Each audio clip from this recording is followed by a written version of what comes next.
अब हम one liners and reference to the context देख लेते हैं. Question 1. What kind of a poem is My Last Duchess? It is a dramatic monologue. My Last Duchess एक dramatic monologue है. Question 2. Which was Browning's first volume of poems? Browning की जो पहली किताब थी पोएम्स की वो कौन सी थी? पॉलीन, जो 1843 में लिखी गई, was his first volume of poems. ये उनका पहला संकलन था पोएम्स का, collection. Which collection of browning, browning की कविताओं का कौन सा संकलन उस दिन छपा जिस दिन ब्राउनिंग की मृत्यु हुई? Appeared on the day of his death. Asolando, जो 1889 में लिखी गई, appeared on the day of Browning's death. Browning के मृत्यु के दिन वो छपी. Where and when was My Last Duchess published? My Last Duchess कब और कहाँ छपी? It was published, ये छपी in Dramatic Lyrics, Dramatic Lyrics नाम की किताब में in 1842. What was the original title of the poem? The original title of the poem was In Italy और Italy, दोनों में से जो भी लिखो वो करेक्ट है. Who is the Duke referred to by Browning? Browning जिस ड्यूक का जिक्र कर रहे हैं वो ड्यूक कौन था? Alfonso second, duke of Ferrara. The Duke is probably, संभवतः, Alfonso II, Duke of Ferrara. What was the name of the painter? उस पेंटर का नाम क्या था? Who painted the portrait of the Duchess? जिसने डचेस का चित्र बनाया उस पेंटर का नाम क्या था? His name was Fra Pandolf. Who made the bronze statue for the Duke? Duke के लिए कांसे का स्टैचू किसने बनाया? क्लॉज ऑफ इंसब्रक, इंसब्रक नामक शहर के क्लॉज नाम का व्यक्ति made the statue of Neptune in bronze. उसने नेपट्यून, समुद्री देवता का स्टैचू बनाया कांसे में. Who was Neptune? नेपट्यून कौन थे? Neptune was the god of the sea. Neptune समुद्र के देवता थे इन ग्रीक मिथोलॉजी, यूनानी पौराणिक कहानियों में. टू विच पीरियड, कौन से काल को बिलोंग करता है ये poem? Does this poem refer to, कौन से काल का जिक्र है? It refers to the period of the renaissance. याद रखिए, रॉबर्ट ब्राउनिंग विक्टोरियन एज के कवि हैं. उन्होंने रिनेसेंस काल के एक ड्यूक के बारे में ये पोएम लिखी है. How did the duchess die? देखो, रॉबर्ट ब्राउनिंग रिनेसेंस के नहीं थे, वे विक्टोरियन एज के थे. डचेस कैसे मरी? She died by the orders of the Duke. Duke के आदेश के रिजल्ट में वो मरी. What would the visitors ask? मेहमान क्या पूछते अगर वो हिम्मत कर जाते? इफ दे डेड, कि आपकी पत्नी के चेहरे पर शर्म की लाली कहाँ से आई?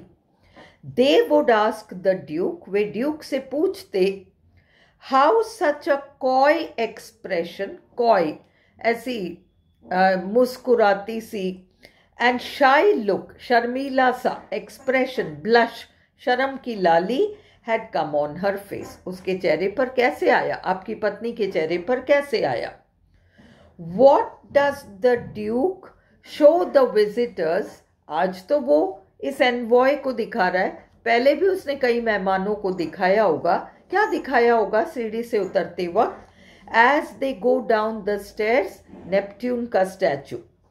The duke shows his visitors a statue of Neptune. Who is the silent listener in Browning's poem? इस कविता में साइलेंट सुनने वाला कौन है? एनवॉय, काउंट ऑफ टिरोल का envoy. The envoy of the count is the silent listener, वो चुपचाप सुन रहा है, in Browning's poem My Last Duchess. According to the Duke के अनुसार what had brought color, क्या चीज रंगत लेकर आई, into the Duchess's cheek, Duchess के गाल पर. According to the Duke के अनुसार a polite remark, एक सभ्य सा comment made by the artist, जो कलाकार ने कर दिया होगा, had brought color, वो रंग लेकर आई, into the Duchess's cheek, Duchess के गाल पर. What did the Duchess ride on round the terrace, छत पर किस पर सवारी करती थी Duchess? She rode on a white mule, सफेद रंग के खच्चर पर. अब हम एक्सप्लेनेशन देखते हैं. Reference. These lines are taken, ये पंक्तियां ली गई हैं, from the poem titled My Last Duchess, उस पोएम से जिसका शीर्षक है My Last Duchess, written by the famous Victorian poet Robert Browning, जो कि रॉबर्ट ब्राउनिंग एक बहुत फेमस विक्टोरियन एज के कवि हैं, उन्होंने लिखा है. इट इज रिगार्डेड, इसे माना जाता है, as one of the finest examples, एक श्रेष्ठ उदाहरण माना जाता है, ऑफ ड्रामेटिक मोनोलॉग्स का, in the whole range of English literature. पूरे अंग्रेजी साहित्य में ये श्रेष्ठ उदाहरण माना गया है ड्रामेटिक मोनोलॉग्स का. कॉन्टेक्स्ट. द स्पीकर, इसमें बोलने वाला व्यक्ति, is the Duke of Ferrara.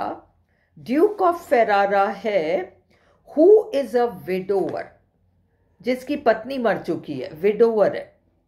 The messenger और एनवॉय, जो दूत है, ऑफ अ नेबरिंग काउंट, पड़ोस के एक काउंट का, एक जागीरदार का, हैज कम, वो आया हुआ है, to the household of the Duke of Ferrara.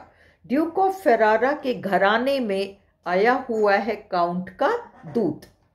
His wife, Duke की पत्नी, द ड्यूक्स वाइफ कर लो यहाँ ताकि तुम्हें कंफ्यूजन ना हो. द ड्यूक्स वाइफ, ड्यूक की जो पत्नी है, the duchess, has died recently, हाल ही में उसकी मृत्यु हुई है, and the duke intends to marry the count's daughter, और ड्यूक का इरादा है कि वो काउंट की बेटी से शादी करेगा. Explanation. The Duke of Ferrara, ये जो ड्यूक है, शोज द मैसेंजर, दूत को दिखाता है, the portrait of his last duchess, पूर्व पत्नी का चित्र. ही बिगिंस टू डिस्क्राइब, वे वर्णन करना शुरू कर देते हैं, the irritating qualities of his last duchess, जिन बातों से उन्हें चिढ़ होती थी पूर्व पत्नी से, उन बातों का वर्णन करते हैं. अकॉर्डिंग टू हिम, उसके अनुसार, the duchess was not able to conduct herself properly. Duchess मान मर्यादा का ख्याल नहीं रख पा रही थी ढंग से. She was kind and friendly, वो बड़ी दयालु तरीके से बात करती थी, even with commoners, साधारण लोगों से भी, which he did not like, जो ड्यूक को अच्छा नहीं लगा. This resulted in her death, इससे उसकी मृत्यु हुई. क्यों? क्योंकि ड्यूक ने उसको मरवा दिया. Critical note. The poem throws light, कविता रोशनी डालती है, on the period of the Italian Renaissance, Italian Renaissance के काल पर. इट डिस्क्राइब्स, ये कविता वर्णन करती है वैवाहिक संबंध का, the marital relationship and the control of the husband over the wife, पति कितना कंट्रोल रखता था पत्नी पर. The lines are powerfully packed with meaning, इन पंक्तियों में बहुत सारा गहरा अर्थ छुपा हुआ है.